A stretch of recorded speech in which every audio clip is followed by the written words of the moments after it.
I'm Lorina. I'm a mother of three children, author, and nationwide advocate. You could find me on my Facebook page. It's author Lorina Troy, and that's where I post links of current up-to-date events and things that we've been participating in. So let's start from the very beginning. I know that it started with your son being misdiagnosed and then what he went through. So tell us what exactly happened with that and what was he misdiagnosed with? Yes, this topic of medical misdiagnosis and wrongful accusations of abuse is you don't hear about it that often in the news and in the media. We're actually starting to. Uh, there's some stories that I'm surprised that are coming out recently, but it's a very important topic to discuss. And I thank you so much for having me on your podcast today. So many families have contacted me over the years, and thousands of children and families are going through a similar situation. And what happened was my second son was born in 2015. He was vomiting and getting sick, so I kept taking him to his pediatrician, urgent care in the hospital, and they kept misdiagnosing him with a stomach bug. And then his pediatrician said, "Hey, I've noticed that his head is continuing to get larger since birth. You should take him to the children's hospital just to have images taken." I asked if he'd have to stay there at all, and she said, "No, they're just, going to run an MRI and some tests just to make sure his head's okay," because she noticed that he kept getting larger than normal since birth. So my children's father took him to the children's hospital, and I was at home with my other son. And he called me and he said they found fluid in his head, and they're trying to say that someone shook him. And we were just both shocked, and we're like, "There's no way, that anyone hurt our son at all." And so I went to the children's hospital and I spoke with a pediatric neurosurgeon. And I told him, my son has never been hurt in any way. Can this be something else, such as a medical condition? And he said, yes, but since he's a baby and can't talk, we're just going to go with abuse, and walked away. So when you mentioned abuse, did they think that this was something that maybe he experienced at your hands, or was it maybe something more general? Well, they assumed that since my children's father took him to the children's hospital, that he was the last person with him, that he had to have hurt him in some way. So they wrongfully investigated him for child abuse, and they made him leave the hospital. My son was laying there in the hospital bed, and he had to have neurological surgery. As a surgery to have a VP shunt, an external VP shunt placed to drain the fluid out of his head. So he had that surgery and then had to stay in the hospital for about 5 days. And a few weeks after that, we went back for an MRI to make sure the fluid was okay. And they said that the fluid had reaccumulated, and he had a chronic condition. And that right there made me concerned, because I was like, okay, I asked the doctors, what type of condition is this, since you're saying it's a chronic condition? They just said they don't know.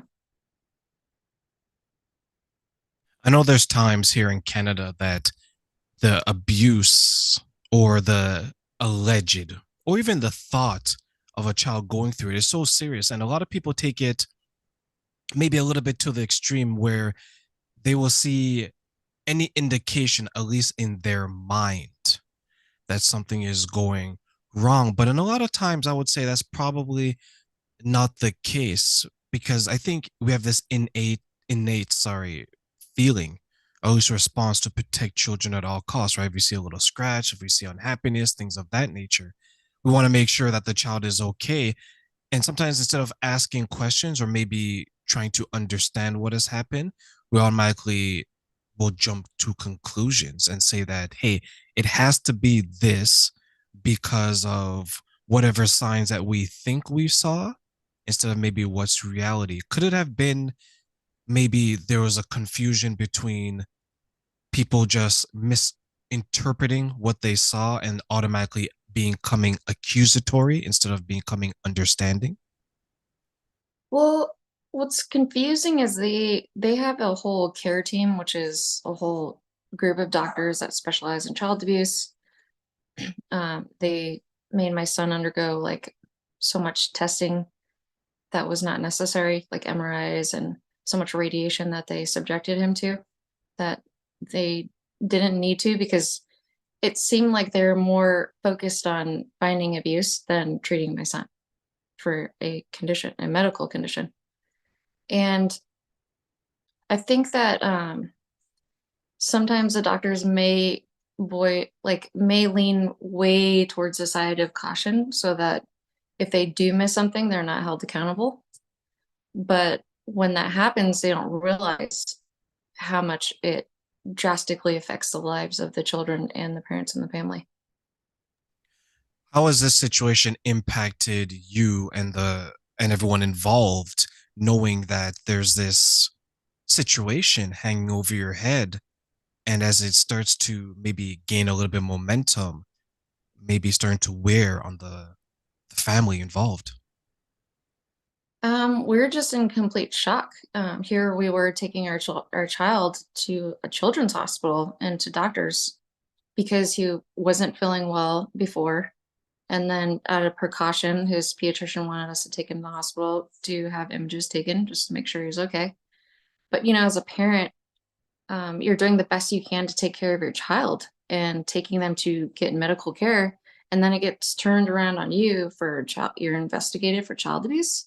It's just like you're in complete shock and disbelief. Like you can't even believe this is happening. And the demeanor of the doctors and the nurses and the staff at the hospital, they're just treating us like we're these horrible child abusers when that wasn't even the case at all. I don't have children. I couldn't imagine going into a hospital with someone that I care for, a life that I created, right?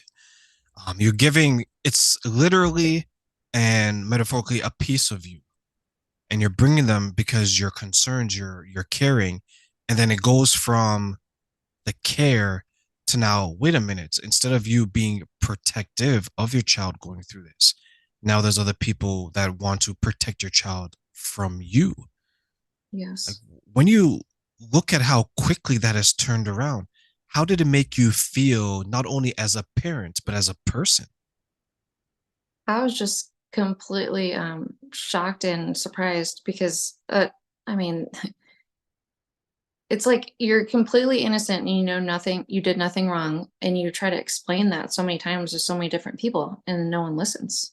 No one listens to anything that you're saying, and it's just so frustrating and heartbreaking to be investigated for something so horrific when that would have never happened. And I definitely understand where you're coming from.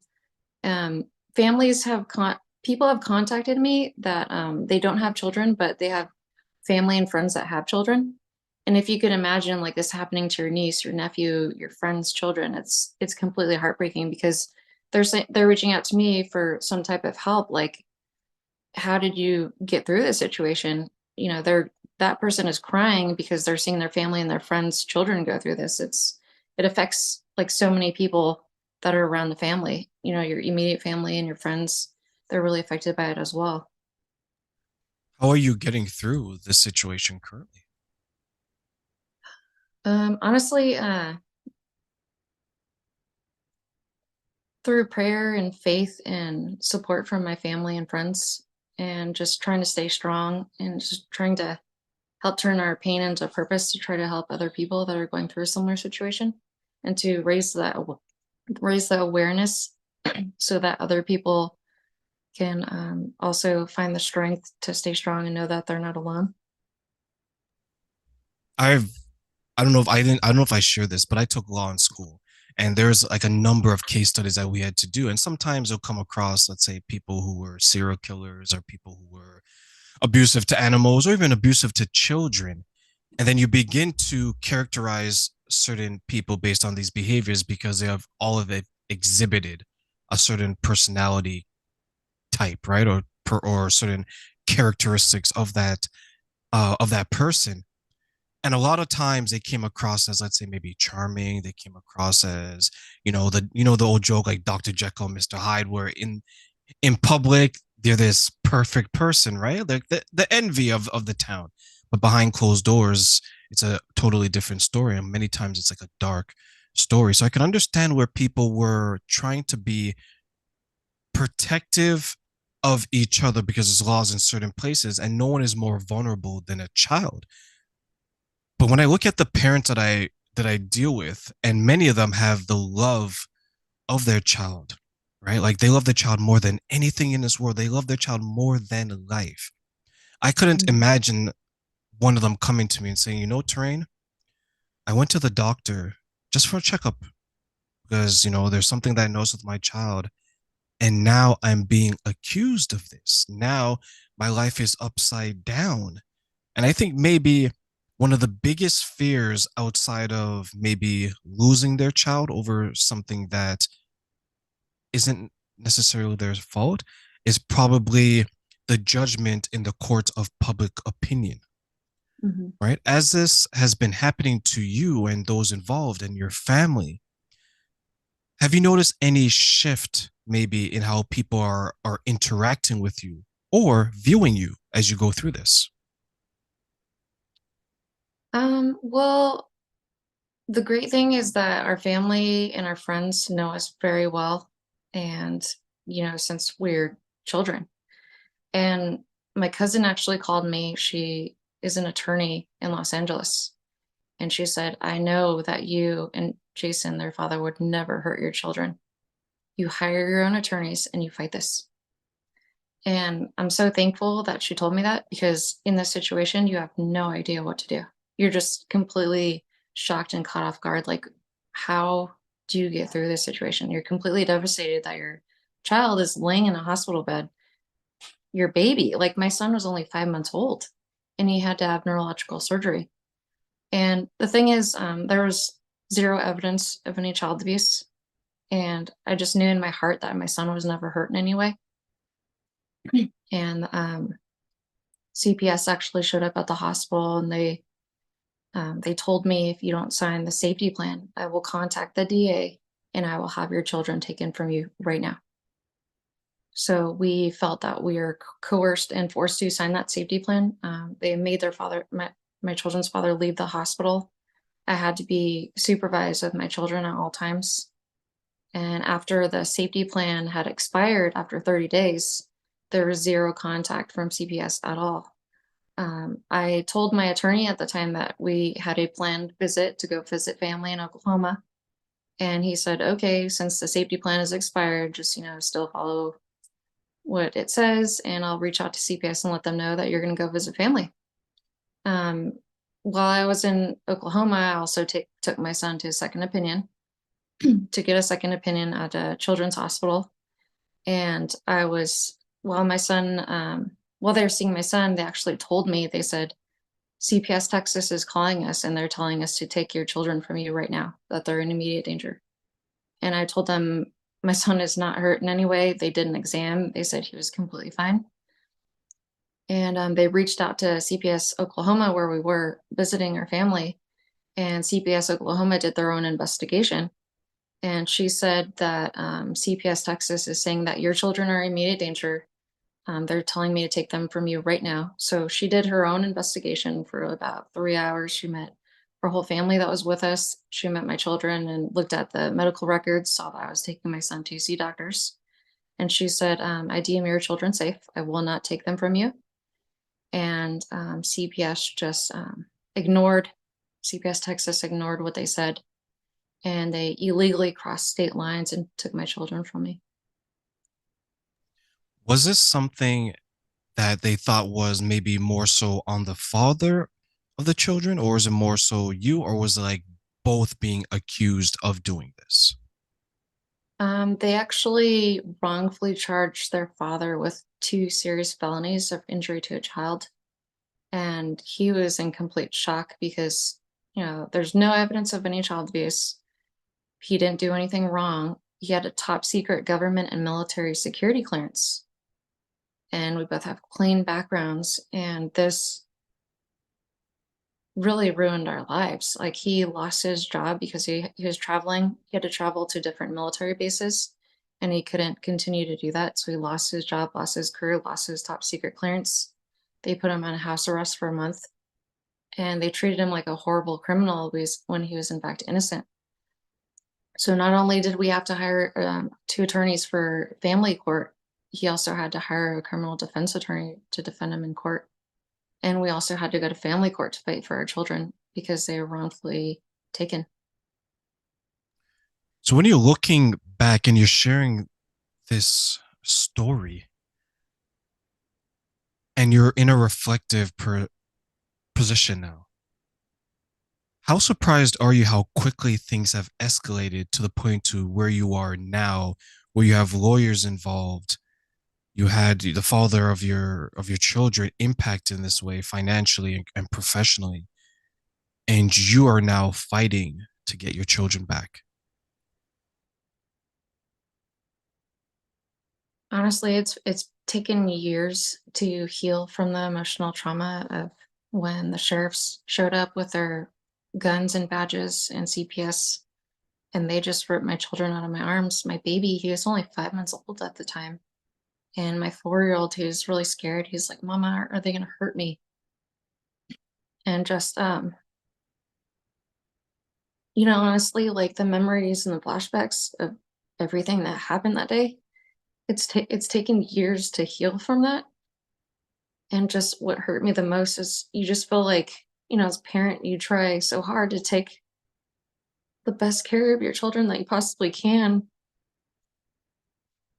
And just to see how much it affected them was just so heartbreaking. It's like you have your hands tied up against your back and you're pushed up against the wall. And you're seeing your children suffer, and there's nothing you could do to try to protect them and help them through this situation. Because I was told that my oldest son, who's only 4 at the time, he lost 20 pounds within only 6 weeks of being taken. And they said that, like, he was showing also signs of sadness and depression from being separated from us. It's in the medical records. And I was also told my baby would cry all day in foster care. He missed scheduled appointments with his neurologist and scheduled MRI appointment to check up on his medical condition. And it's so sad to see my children being so happy and healthy to this huge shift of them suffering mentally, emotionally, and physically through the system that's supposed to help protect the children. They're really hurting my children. Have you been able to contact your children or see them during this time? I was only able to see them 2 days a week for only 2 hours a day. They made us go to the CPS office, and there's this huge window where they're treating you like you're this horrible criminal, like that you're this horrible child abuser when you're in fact innocent. And they're watching you every second with your child. If your child has to go to the bathroom, they're in there.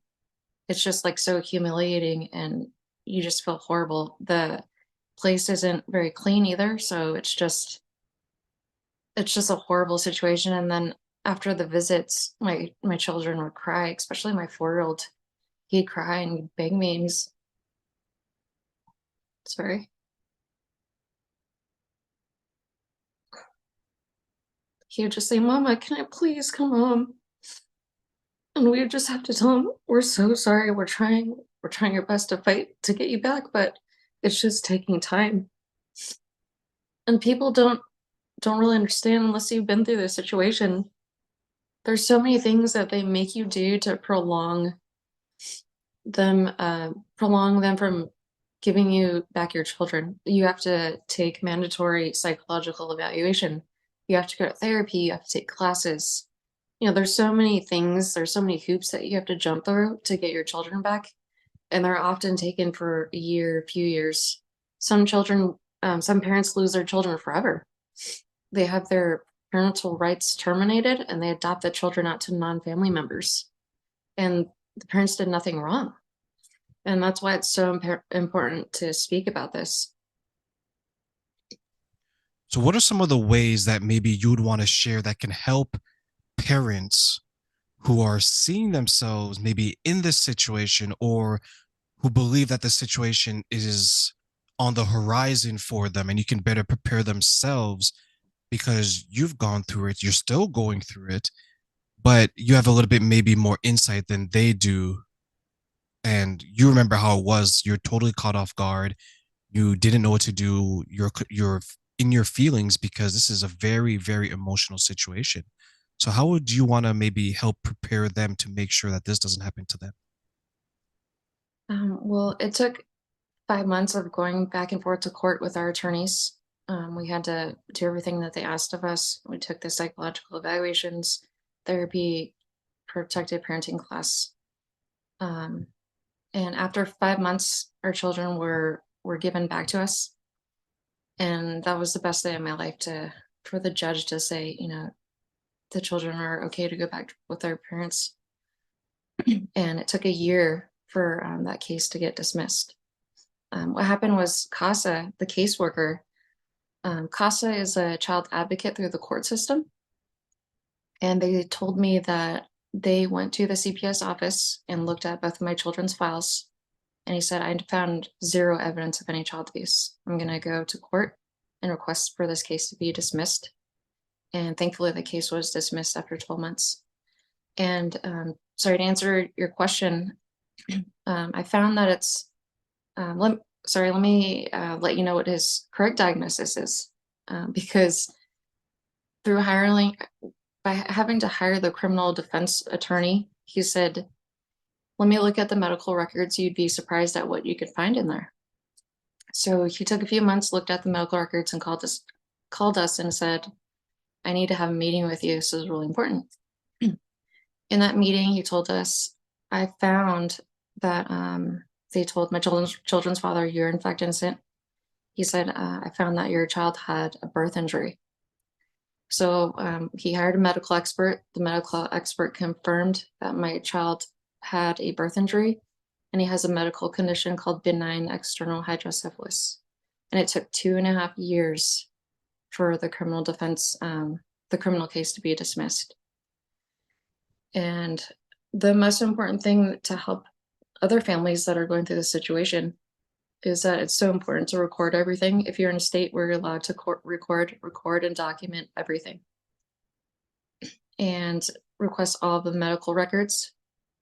Hire your own medical expert to get the correct diagnosis, because oftentimes these doctors that are saying it's abuse when it might not be abuse, they are affiliated. They're all affiliated. So if they're being paid and affiliated with a state, it might be actually the odds might be higher that they might say it's abuse than when it isn't. That's why it's so important to hire your own medical expert, and to hire the best attorney you can to defend you and to fight for your innocence and to fight for your children. When you got your children back, what was the first thing you said to them? I hugged them and I cried such tears of joy. And I just said, I'm so sorry that you had to go through that. Now I fought so hard for you every single day, every way I possibly could to get you back. And they're just quiet, and we just gave each other a big hug, and I just felt so relieved to finally have my kids back. I didn't have them for 150 days, and every day was extremely heartbreaking. To be at home, that was like one of the hardest things, was to be at home and you're so used to seeing your kids laughing and smiling,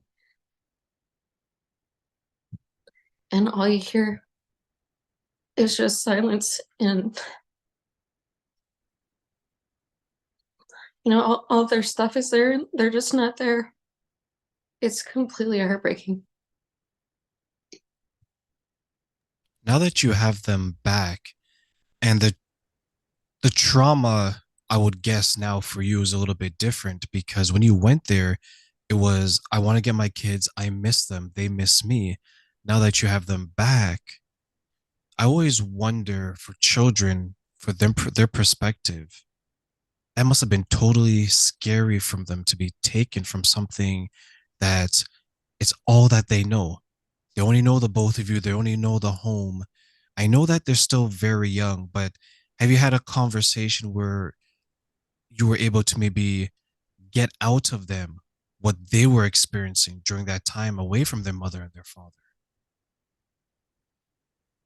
Um, I noticed that I wasn't allowed to go into their doctor's appointments with them, so I went and requested the medical records. And when I found that my son was experiencing depression and sadness through the medical records of what the pediatrician had wrote in there, I requested a meeting with my attorneys and in the CPS office. And I told them my concern is how much this is affecting my children. My oldest son lost so much weight, and the medical record right here, and I brought it, said that he showed signs of sadness and depression. And they don't let you know all these things. They keep you in the dark and they don't tell you anything. So they said, okay, well, we'll put him in play therapy. So they let him suffer for months and then they finally put him in play therapy. I don't know how any of that went because they didn't tell me anything and I don't have access to any of those records. But I hope that that helped in some way. Just by the caseworker said that she noticed that once my son was brought back home to stay with us again, to live with us, she said, wow, it's like he's a totally different child. He's happy, he's smiling, he's gaining the weight that he lost back. And just my son was really hurt by what happened and he couldn't understand because he was only 4. But the more that we, talked to him about it, he understands now. And it was just, I can't even imagine being 4 years old and removed from your home and your parents and put with strangers. We requested multiple times through our attorneys, with the judges, 2 judges in Texas and Austin. We requested that my children be placed with family, and we were denied multiple times. We requested through CPS by our attorneys, can we asked them, can our children please be placed with family? And they said no. And children they have federal and state laws that say that they're supposed to be placed with family. So their rights under the United States Constitution were violated, their First, Fourth, and 14th Amendments, and they're illegally taken from us. So just trying to navigate through that whole situation and explaining to my children what happened and where we are now, it makes them really sad that that happened. And they tell me, we really hope and pray that this doesn't continue to happen to so many other children and families, because they know that many people are contacting me often. They're going through a similar situation. That's the concern, right? The concern is that if it happened to me, I'm not the first. It happened to someone else before me. And the scary part is it going to happen to someone after you? Because you mentioned that you were contacting and is raising awareness. Do you have an idea of maybe what the impact has been now that you're aware of it? You're like, wait a minute, this happened to me. How many other people is it happening to? I know that you've done your own investigation. Have you been able to maybe raise more awareness now that your situation is a little bit more public, as well as you actually have fought it and won? Yes, our story went nationwide in 2019. I shared our story with news stations and the media. And I was also featured in a Netflix documentary called Take Care of Maya. I'm briefly in that documentary. And the producer from the documentary said that so many people are contacting her. And she said in an interview with me that she's like, it really seems like this is happening in every county in every state all over the United States. People have no idea how easily this situation can happen to them. Like everyone that I speak to that have been through this situation, they're just like, I can't believe it happened to me. And same with us. We never thought this ever would have happened to us.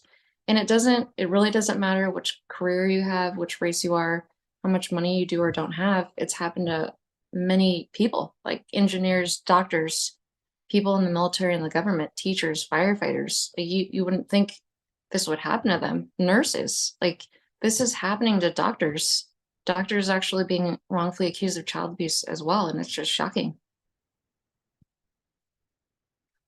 So, as we close, what final words do you want to share with our audience in regards to your journey and your ability to raise more awareness to the situation? I've had meetings with over 10 lawmakers in various states, and we've been really trying to get the lawmakers involved to help protect the children and families of the United States.